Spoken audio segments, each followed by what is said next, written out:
हम मीनू झा गोर लगै छी समस्त मिथिलावासी के।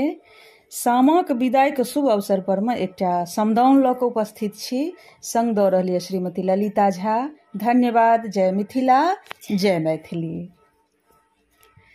कल जोड़ी मिनती करथि जाना करे से, करथि जाना करे से, राजा दशरथ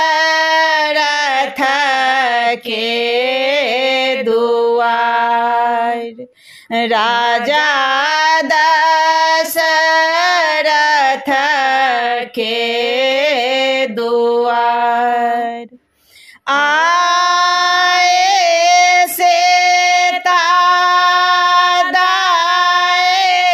सासुर जेते, सासुर जेते, तनिक क्षमबा अपराध, तनिक क्षमबा अपराध।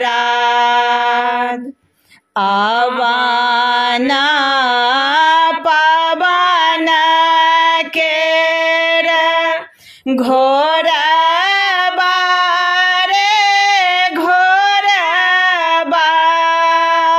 घोरबा रे घोरबा, राम लखन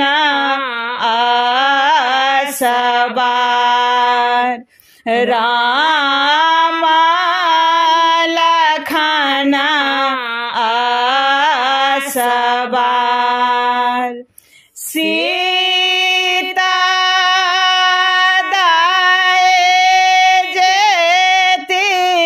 राम कराज, राम कराज,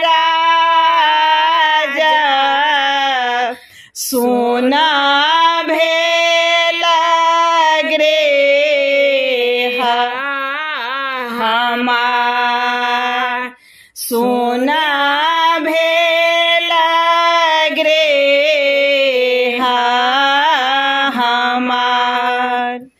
भनहि विद्यापति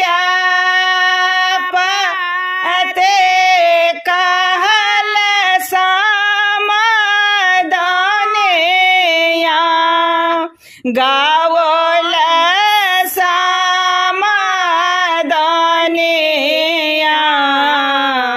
सब बेटे सासुर जाय, सब